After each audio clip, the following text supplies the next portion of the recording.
Nous avons tous convenu que vous n'êtes pas le bienvenu à la fête d'anniversaire de votre père, a déclaré ma mère avec un sourire narquois. Bon à savoir, ai-je répondu. J'ai transféré les $5200 du fonds de vacances familiales sur mon compte et j'ai annulé le voyage que j'avais réservé pour papa.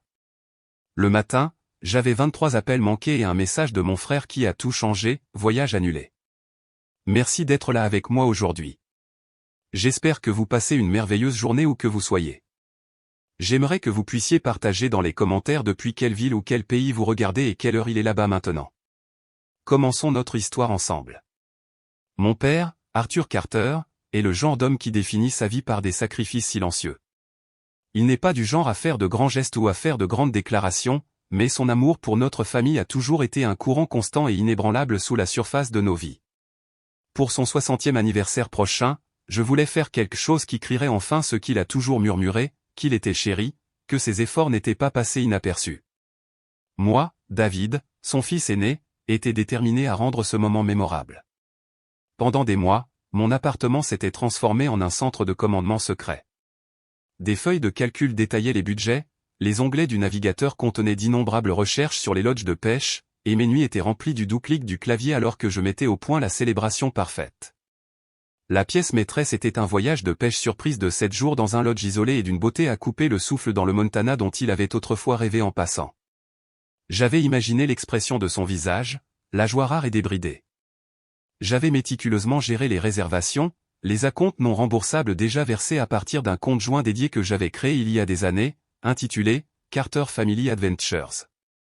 Il était principalement financé par moi, une façon discrète de contribuer, et pour ce voyage, j'avais affecté $5200, une somme importante que j'avais économisée avec diligence.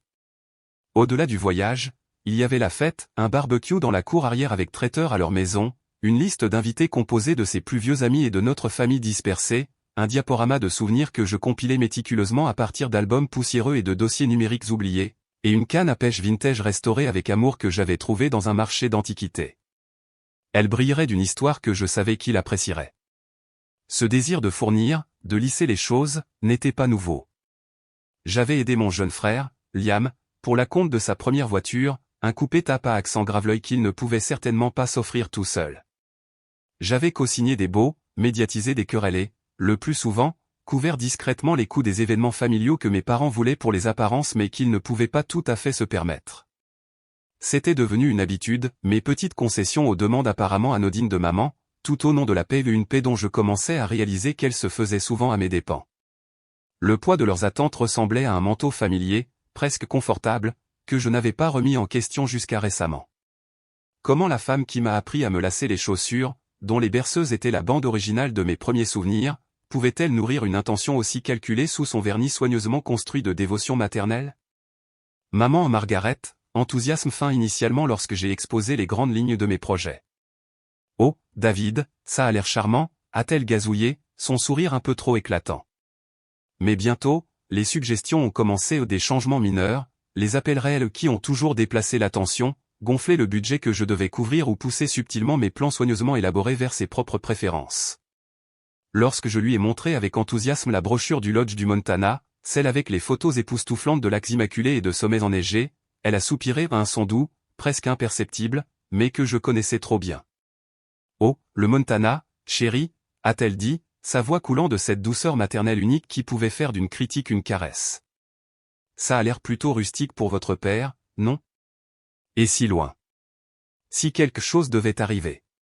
Elle m'a ensuite tapé la main, un geste qui ressemblait plus à un renvoi qu'à de l'affection. Liam, l'écho de maman, est intervenu sur commande. Ouais, Dave, maman a raison. Peut-être quelque chose de plus simple. Papa n'est plus aussi jeune qu'avant, tu sais. Il s'est penché en arrière, s'imaginant déjà comme l'hôte charmant d'une fête que maman prendrait inévitablement en charge. Son inquiétude pour papa était aussi mince que l'eau de Cologne bon marché qu'il affectionnait. Quelques semaines après le début de la planification, j'ai eu un bref appel avec tante Carole, la sœur cadette de papa, qui vivait à quelques états de là. Elle était vive, avec une gentillesse pragmatique que j'ai toujours appréciée. Après que j'ai hésité à partager certains de mes plans et les contributions de maman, tante Carole a fait une pause. Votre mère a de bonnes intentions, chérie, à sa manière, a-t-elle dit, son ton soigneusement neutre. Mais vous connaissez Margaret, elle aime les choses à sa manière. Assurez-vous simplement que les souhaits réels de votre père sont entendus dans tout cela. À l'époque, je m'étais moqué, l'assurant que j'avais le contrôle. Ces mots, cependant, ont planté une petite graine d'inquiétude, un murmure qui s'harmonisait avec ma propre inquiétude croissante. J'ai essayé d'enterrer ces sentiments. Tu es trop sensible, me disais-je, regardant le plafond tard dans la nuit, l'odeur d'anciens albums photos toujours accrochés à mes doigts après une soirée passée à organiser le diaporama. C'est ta mère, elle veut juste ce qu'il y a de mieux. J'ai même exprimé cela à mon ami le plus proche, Sarah, un samedi matin autour d'un café. Sarah, Dieu bénisse son cœur direct, avait levé un sourcil sceptique. Le meilleur pour qui, David? Votre père ou son image de la matriarche familiale parfaite orchestrant la fête parfaite? Je m'étais alors hérissé, défendant maman, récitant les lignes familières sur ses bonnes intentions, mais sa question persistait une démangeaison inconfortable sous la surface de ma loyauté filiale.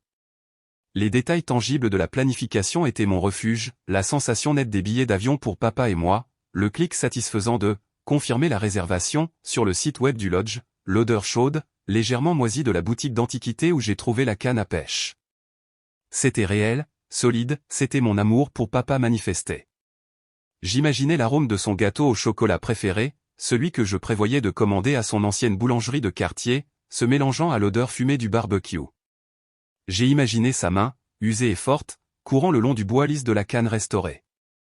C'étaient les moments vers lesquels je travaillais, la joie authentique que j'étais déterminé à créer, un contraste frappant avec la perfection soigneusement polie et creuse que maman semblait viser. Mais un nœud d'anxiété se resserrait dans mon estomac, une prémonition que le chemin vers cette joie devenait de plus en plus périlleux, pavé des obstructions subtiles et souriantes de ma mère. Les petites graines d'inquiétude que tante Carole avait involontairement plantées ont commencé à germer à une vitesse alarmante. Les suggestions de maman se sont transformées en directives, son sap subtil devenant une campagne plus ouverte pour prendre le contrôle du 60e anniversaire de papa. J'ai découvert, tout à fait par hasard grâce à un email transféré, qu'elle avait créé un chat de groupe séparé sur la fête, intitulé « La grande surprise des 60 ans de papa », un chat dont j'étais, l'architecte original de cette surprise, visiblement absent. Mon estomac s'est retourné d'une sorte de colère malade. Lorsque j'ai prudemment interrogé Liam à ce sujet, feignant une curiosité décontractée, il a simplement haussé les épaules. Oh oui, maman a créé ça, juste pour des décisions rapides et tout. Ne sois pas bizarre à ce sujet. Des décisions, il s'est avéré, qui ont systématiquement démantelé mes plans. La boulangerie locale que j'avais choisie pour le gâteau au chocolat préféré de papa? Maman a annulé ma commande. Oh, chérie, a-t-elle gazouillé lorsque je l'ai confrontée, sa voix comme du sucre d'éponge mélangé à de l'arsenic. Votre choix était un peu trop simple. Nous voulons que ce soit vraiment spécial, n'est-ce pas? Elle a ensuite annoncé fièrement qu'elle avait commandé une confiserie imposante et richement décorée dans une pâtisserie haut de gamme du centre-ville, un gâteau que papa trouverait probablement trop sophistiqué et qui coûtait presque 2 fois plus cher, une dépense qu'elle a subtilement laissé entendre que je devrais maintenant absorber. C'est pour votre père, David. Vous voulez sûrement le meilleur pour lui? Ce soupir caractéristique, chargé d'un fardeau fabriqué, a ponctué sa phrase. La pression financière a augmenté. Malgré mes contributions importantes au voyage au Montana et au fonds initial de la fête, maman a commencé à faire des commentaires sur la façon dont Liam aidait tellement avec le travail sur le terrain. Quel travail? Passer quelques coups de fil, a-t-elle dicté. Ces petites réservations en ligne sont une chose, David, a-t-elle dit, faisant un geste de la main avec dédain. Mais c'est un effort réel, une implication réelle. Puis est venue la demande de lui donner un accès direct au compte Carter Family Adventures pour les imprévus de la fête. Mon instinct a crié non. J'ai réussi à faire un compromis, en transférant une somme plus petite et spécifique sur son compte personnel pour les décorations qu'elle exigeait, mais je suis resté ferme sur le fond principal du voyage, c'était pour papa et le Montana, une limite que je n'étais pas encore prêt à céder. Mes tentatives pour lui parler directement ont été des exercices de futilité, me laissant le sentiment que je luttais contre de la fumée. Maman, ai-je dit un soir, essayant de garder ma voix égale, j'ai l'impression d'être exclu de la planification de la fête de papa. Qu'est-il arrivé au traiteur que j'avais réservé et au chat de groupe? Elle avait répondu par ce soupir dramatique et accablé, celui qui me faisait toujours sentir comme un enfant ingrat. Oh, David, tu es toujours si dramatique. C'était juste pour quelques décisions rapides que Liam et moi devions prendre. Tu fais une montagne d'une taupinière. Honnêtement, parfois tu rends les choses si difficiles. Puis le voyage de culpabilité inévitable, la famille ne consiste pas à faire des comptes, chérie, il s'agit d'unité, de se soutenir mutuellement. L'unité, apparemment, signifiait une obéissance inconditionnelle à elle. Désespéré, j'ai essayé de parler à papa. Je l'ai trouvé dans son atelier, l'odeur de sueur et de vieux bois un réconfort familier. Papa, ai-je commencé, la voix tendue, maman, elle prend tout en charge. J'ai peur que ce ne soit pas ce que tu veux vraiment. Il n'a pas levé les yeux de la maison à oiseaux qu'il sablait, ses épaules semblaient se courber un peu plus bas. Ta mère veut juste que tout soit agréable, fils, a-t-il marmonné, la voix fatiguée. Elle se laisse un peu emporter parfois. Laisse-la s'en occuper. Ne provoque pas de trouble. Les mots étaient un coup physique. Ne pas provoquer de trouble? Est-ce que tous mes efforts se réduisaient à ça ou des troubles? J'ai regardé autour de l'atelier, les outils accrochés proprement à leurs chevilles, les projets inachevés qui témoignaient de ses passions silencieuses. C'était son sanctuaire, et là-bas, dans la maison principale, ma mère m'effaçait systématiquement de la célébration de sa vie. Les photos sur la cheminée du salon, capturant des décennies de bonheur organisé, ressemblaient soudainement à un décor pour une pièce à laquelle je n'étais plus invité à jouer. Chaque visage souriant semblait se moquer de moi, une accusation silencieuse. Liam, quant à lui, se délectait de son rôle de lieutenant préféré de maman. Il se pavanait, laissant tomber des indices sur la fête incroyable qu'il prévoyait, ses histoires Instagram étaient remplies de publications vagues et auto-congratulatoires, de grandes choses arrivent pour papa. Hashtag meilleur fils jamais hashtag famille avant tout. L'ironie était une pilule amère. Il a même eu l'audace de me confronter un après-midi lorsque j'ai essayé de discuter de la liste de lecture musicale que j'avais créée ou une liste remplie des artistes de rock classique préférés de papa. Laisse maman s'en occuper, frère, avait-il dit, m'arrachant la liste des mains avec un air d'autorité qu'il n'avait pas gagné. Tu stresses tout le monde avec toute ton intensité.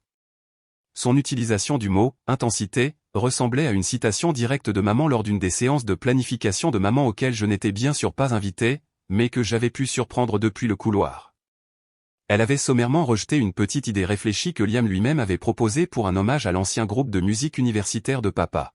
« Oh, c'est mignon, Liam », avait-elle dit de son ton le plus condescendant, mais un peu pointu, non. Nous devons garder les choses largement attrayantes. J'ai vu le scintillement de surprise, puis de douleur, dans les yeux de Liam avant qu'il ne le masque rapidement par un signe d'accord. Pendant un bref instant, j'ai presque eu pitié de lui, il n'était qu'un autre pion dans son jeu, quoique plus volontaire. Mon moment de rupture, le moment où la douleur sourde du ressentiment s'est aiguisée jusqu'à la douleur aiguë, est arrivé une semaine avant la fête prévue. Je me suis rendu chez mes parents, m'accrochant à un mince espoir de pouvoir sauver une partie de ma vision originale. Je suis entré sans prévenir pour trouver maman, Liam et quelques parents éloignés que je connaissais à peine bourdonner dans le salon comme une machine bien huilée, finalisant des décorations que je n'avais jamais vues et discutant des arrangements de traiteur avec une entreprise que je ne reconnaissais pas. L'air était épais de l'odeur d'arrangements floraux inconnus et d'une vanille artificielle et séurante provenant de quelques bougies parfumées que maman avait allumées. Margaret s'est tournée, un sourire vif et faux collé sur son visage. « David, je suis ravi que tu puisses enfin venir, chérie. » Elle a fait un geste vers une pile de chaises pliantes appuyées contre le mur. « Voilà, tu peux te rendre utile et installer les chaises supplémentaires dans le jardin. » Le caractère informel du renvoi, l'humiliation publique devant des inconnus qui étaient maintenant au courant de ma rétrogradation de planificateur en chef à garçon de course glorifié, m'a serré la poitrine comme si quelqu'un avait enroulé du fil barbelé autour de mes poumons. Ma propre maison, l'endroit où j'avais fait mes premiers pas, célébré d'innombrables vacances, s'est soudainement sentie étrangère. Chaque bibelot soigneusement choisi, chaque photo encadrée, ressemblait à une accusation. J'ai marmonné une excuse sans engagement et je suis sorti, la liste des tâches subalternes qu'elle a essayé de me confier est restée intacte sur la table du hall. Le papier fragile ressemblait au dernier fil fragile de ma patience. Quelques jours plus tard, le téléphone a sonné. C'était maman, sa voix ce ton faussement doux familier qui précédait toujours une demande ou une critique soigneusement voilée. « David, chérie, a-t-elle commencé, peux-tu venir cet après-midi ? Nous devons avoir une petite discussion familiale sur la fête juste nous. » Une discussion familiale ? Mon estomac s'est tordu. Je savais avec une certitude glaçante que ce ne serait pas une réconciliation, cela ressemblait à une convocation, un acte final dans une pièce à laquelle je ne voulais plus participer. mais une petite partie de moi, insensée, celle qui aspirait encore à la mère que je pensais avoir, murmurait que peut-être, juste peut-être, c'était l'occasion de clarifier les choses. D'accord, maman, ai-je dit, ma voix soigneusement neutre. J'y serai vers 15 heures. Je suis arrivé pour les trouver en attente dans le salon, maman, papa et Liam. L'air était épais de mots non dits, lourd comme l'atmosphère avant un orage. Papa était affalé dans son fauteuil habituel, son regard fixé sur un point lointain au-delà de la fenêtre, évitant soigneusement tout contact visuel avec moi. Liam, perché au bord du canapé, avait un air d'importance de soi suffisant qui m'a serré les poings. Maman, cependant, était l'image même du calme serein, un sourire faible, presque imperceptible, jouant sur ses lèvres. C'était le sourire d'un joueur d'échecs qui savait qu'il allait déclarer échec et mat. Elle a laissé le silence s'étirer pendant un moment, en savourant, avant de commencer. David, a-t-elle dit, sa voix douce mais portant une indéniable pointe de finalité, nous avons tous parlé, et, eh bien, avec ton attitude récente, ta négativité, il est devenu clair que tu n'es pas vraiment d'accord pour faire de cela une célébration heureuse et unie pour ton père. Elle a fait un geste vague vers Liam, qui a légèrement gonflé sa poitrine. Liam, d'autre part, a été un tel roc, comprenant vraiment ce dont ton père a besoin en ce moment. Il a mis tant de cœur dans tout ça. Mon propre cœur martelait contre mes côtes, un oiseau piégé désespéré de s'échapper. Je pouvais sentir le sang se retirer de mon visage. Je voulais crier, protester contre l'injustice de tout cela, mais un étrange calme froid commençait à s'installer en moi. Maman a respiré, le sourire s'élargissant en ce sourire narquois caractéristique que j'étais venu à mépriser. C'était un regard de triomphe sans équivoque. Donc, a-t-elle continué, sa voix tombant à un murmure complice, comme si elle partageait un secret délicieux, nous avons tous convenu et c'était une décision unanime, pour le bien de ton père, bien sûr que tu n'es pas le bienvenu à la fête d'anniversaire de ton père. Les mots ont flotté dans l'air, chacun étant une fléchette empoisonnée. Pas le bienvenu au 60e anniversaire de mon propre père, la célébration dans laquelle j'avais versé mon cœur, mon âme et mes économies. Papa est resté silencieux, son profil rigide, un muscle se contractant dans sa mâchoire. Liam hocha la tête lentement. Son expression était un mélange de solennel léger et de satisfaction mal dissimulée. Un instant de silence stupéfait. Le monde semblait basculer sur son axe. Puis, quelque chose à l'intérieur de moi a craqué. Non pas dans une explosion violente, mais dans une rupture silencieuse et décisive. Les années où j'avais avalé ma fierté, cherchant une approbation toujours hors de portée, avaient finalement tourné au vinaigre en quelque chose de tranchant et de décisif dans mon ventre. La douleur était toujours là, une blessure béante, mais elle était maintenant recouverte d'une couche de résolution glaciale. J'ai croisé le regard de ma mère, mon propre visage impénétrable. Bien à savoir, ai-je dit, ma voix étonnamment égale, dépourvue du tremblement que je ressentais au plus profond de moi. J'ai plongé ma main dans ma poche et sorti mon téléphone, mes doigts, cependant, n'étaient pas aussi fermes que ma voix. Compte tenu de ce nouvel arrangement, ai-je poursuivi, les yeux se posant sur l'écran, je vais juste faire quelques ajustements. L'application bancaire s'est ouverte avec une sonnerie familière qui sonnait anormalement forte dans le silence étouffant de la pièce. Toucher. Glisser. Confirmer. Les 5200 $ que j'avais mis de côté sur le compte, aventure de la famille Carter, pour le voyage de papa au Montana?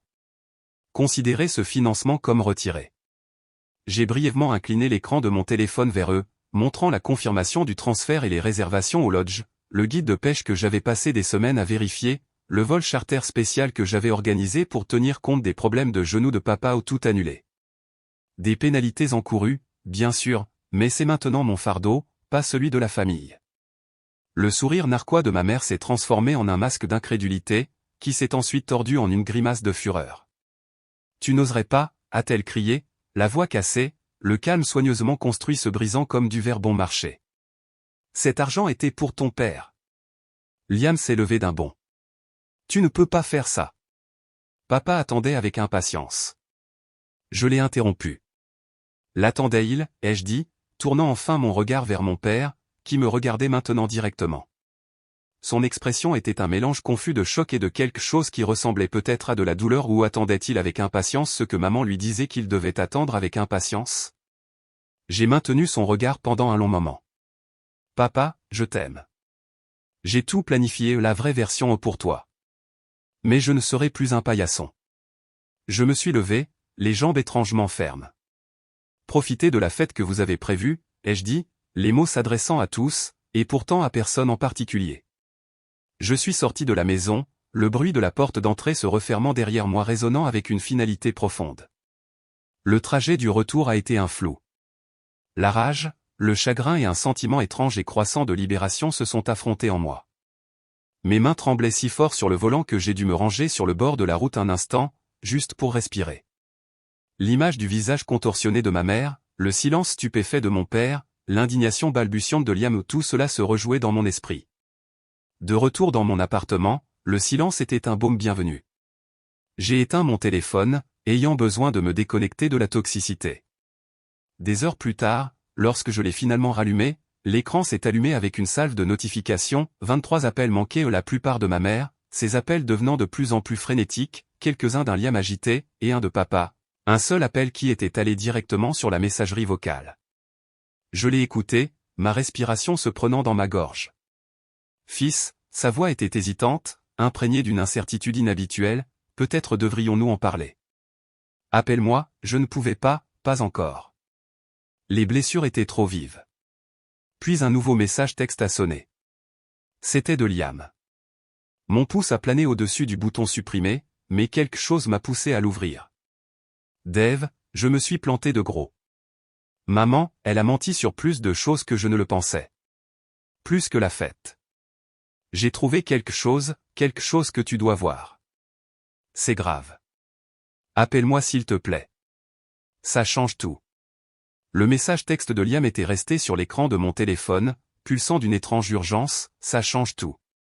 Le scepticisme luttait contre un éclair hésitant d'intrigue. Après tout, faire confiance à Liam ressemblait à revenir volontairement dans la tanière d'un lion, mais la panique brute dans son « s'il te plaît » en majuscule était différente de son arrogance habituelle. J'ai accepté de le rencontrer le lendemain matin dans un café neutre et impersonnel du centre-ville, un endroit éloigné de l'atmosphère chargée de la maison familiale. Il était déjà là à mon arrivée, penché sur une table dans le coin, son arrogance habituelle ayant complètement disparu. Son visage était pâle, ses yeux rouges, comme s'il n'avait pas dormi. Il a levé les yeux lorsque je me suis approché, une vague de culpabilité traversant ses traits. « Dave, merci d'être venu », a-t-il marmonné nerveusement, remuant son café déjà froid. « Qu'est-ce qui est si important, Liam » ai-je demandé, la voix plate, sans offrir de branche d'olivier. Il a pris une profonde inspiration hésitante. Après votre départ hier, maman a complètement pété les plombs. Je veux dire, nucléaire. Mais ce n'était pas parce que papa était déçu ou pas vraiment. C'était tout à fait comment vous aviez ruiné ses projets, comment vous l'aviez fait passer pour une imbécile. Son égoïsme, c'était criant, vous savez. Il a grimacé, comme si le souvenir le faisait souffrir. Et puis je me suis souvenu comment elle avait rejeté cette petite idée que j'avais eue pour l'hommage au vieux groupe de papa. Ce n'était rien, vraiment, mais c'était la façon dont elle l'avait fait comme si j'étais un idiot. C'est ça, je me suis rendu compte, l'affront personnel, la fissure dans son allégeance que j'avais constatée. Alors il a continué, sa voix baissant, plus tard hier soir, alors qu'elle était au téléphone en train de se lamenter auprès d'une de ses amies, je suis allé dans son bureau à domicile. Je ne sais pas pourquoi, juste une étrange sensation. Elle est toujours si secrète à propos de ce bureau antique que papa a refait pour elle. Surtout un des tiroirs où il est généralement verrouillé. Mais dans sa rage, elle a dû oublier, ou peut-être que je savais juste où elle gardait la clé de rechange, depuis toutes ces fois où j'étais son petit assistant. Il a glissé un mince dossier en manila sur la table. Mon nom était écrit sur l'onglet de l'écriture familière et bouclée de ma mère. Mon sang a gelé. Regardez à l'intérieur, a-t-il insisté, les yeux se baladant nerveusement. Des doigts tremblants, je l'ai ouvert. Le contenu était un témoignage effrayant d'années de manipulation calculée. Il y avait des impressions de mai entre maman et son amie la plus proche, remontant à des années, détaillant ses angoisses à mon sujet étant trop indépendant, trop proche d'Arthur, et ses campagnes subtiles pour s'assurer qu'elle restait son principal point d'ancrage émotionnel. Elle me dénigrait auprès de ses parents, racontait des histoires de ma supposée ingratitude. Il y avait même des notes de sa propre main sur la gestion de Liam, assurant sa loyauté, s'assurant que tout le mérite des réussites familiales lui revenait. C'était un manuel de marionnettisme émotionnel. Elle n'a pas seulement menti sur la fête, Dave, a chuchoté Liam. Elle nous a tous manipulés, surtout toi et papa, pendant des années. Elle a systématiquement essayé de faire de toi le mouton noir afin de pouvoir contrôler papa, contrôler tout. Puis mes yeux se sont posés sur une enveloppe crème délavée nichée au bas du dossier. Elle m'était adressée de l'écriture fine et élégante de ma grand-mère, la mère d'Arthur, décédée il y a 10 ans. Le cachet de la poste datait d'une semaine avant sa mort. Elle avait clairement été interceptée, le sceau était intact. Une vague de nausée m'a envahi. Des mains tremblantes, je l'ai soigneusement déchirée.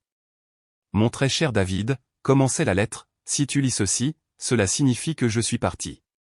Il y a des choses que je pense que tu devrais savoir, des choses que ta mère, à sa manière particulière, pourrait ne pas partager. Ton esprit a toujours été vif, mon garçon, et ton cœur si gentil. Je m'inquiète parfois que ta gentillesse soit prise pour de la faiblesse. Ta mère, que Dieu la bénisse, peut être une force de la nature, et elle a besoin d'être le soleil autour duquel tout le monde orbite. J'ai créé un petit fonds fiduciaire pour toi, mon cher, rien d'extravagant, mais assez, j'espère, pour te donner un peu de liberté, un peu d'aide pour ton indépendance lorsque le moment sera venu. J'ai demandé à Margaret de t'en informer à mon décès. Utilise-le sagement. Vis bien. Et ne laisse jamais personne ternir ta lumière. La lettre était floue. L'amour de ma grand-mère, sa prévoyance, ses derniers vœux, tout cela m'a été caché pendant 10 ans par ma propre mère. L'air dans mes poumons ressemblait à des éclats de verre. Les $5200 que je venais de récupérer semblaient insignifiants par rapport à cette trahison monumentale et longtemps cachée. Il y a plus, a dit Liam, sa voix à peine audible. Les états financiers de ce trust dont elle ne t'a jamais parlé. Elle a été, eh bien, les états financiers montrent une activité minimale, mais il est clair qu'elle savait qu'il existait et te l'a caché. La justification était un froid et amer réconfort. Il ne s'agissait pas seulement d'une fête, il s'agissait d'une vie de manipulation, de tromperie émotionnelle et financière. J'ai regardé Liam, je l'ai vraiment regardé. L'assurance était partie, remplacée par une profonde honte adulte. Pourquoi me montrez-vous cela maintenant, Liam? Parce que c'est mal, Dave, a-t-il dit, me regardant dans les yeux. C'est tellement incroyablement mal, et j'en ai assez d'être sa marionnette. J'ai vu ce qu'elle t'a fait, et je me suis rendu compte qu'elle pouvait tout aussi facilement le faire à moi ou à papa. Personne ne mérite ça. Armé de cette preuve dévastatrice, je savais ce que j'avais à faire. Il ne s'agissait plus seulement de moi, il s'agissait de papa, de la vérité. Papa, j'ai besoin de te parler. C'est urgent. C'est à propos de grand-mère, et j'ai besoin que maman soit là. L'atmosphère dans leur salon plus tard ce jour-là était encore plus lourde qu'avant.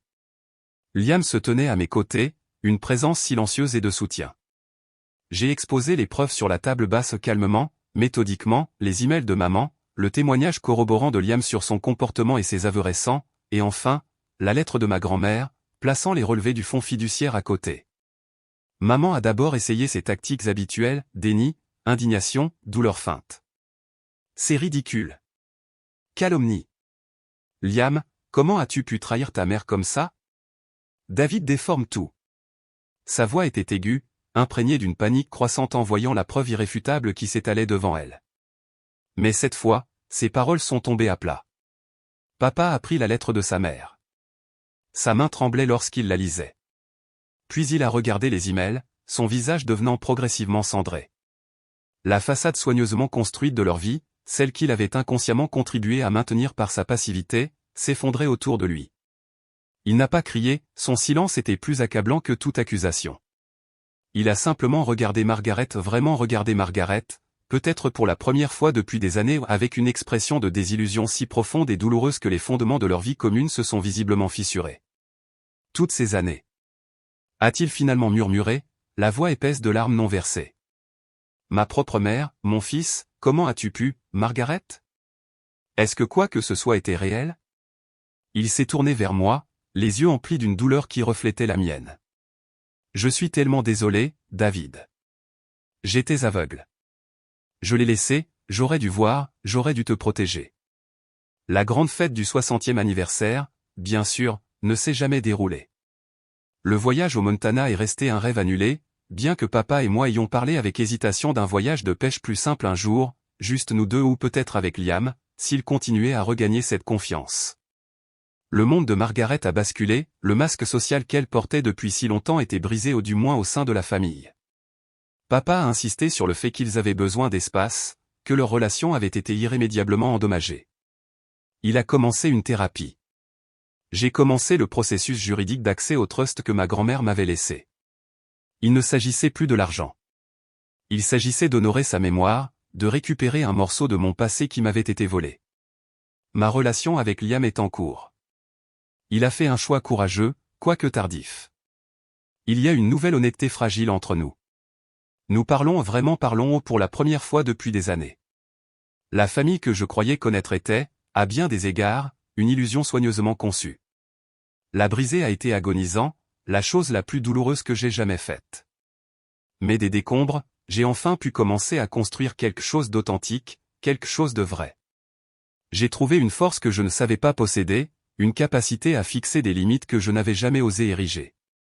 La paix que je ressens maintenant n'est pas la paix paisible de l'ignorance, mais la paix durement acquise du respect de soi. Je prévois bientôt un voyage pour moi au Montana. Non pas dans un lodge chic, mais dans un chalet tranquille au bord d'un lac que j'ai trouvé en ligne. Un voyage de guérison. Une célébration de ma propre histoire reconquise. Reconnaître mon histoire signifiait redessiner la carte de mon propre cœur, marquant de nouvelles limites là où les vieilles loyautés se tenaient autrefois ou des loyautés qui exigeaient que je me diminue. Quelles illusions avez-vous dû briser pour trouver votre propre vérité? Et qu'est-ce que cette liberté a finalement coûté ou accordé?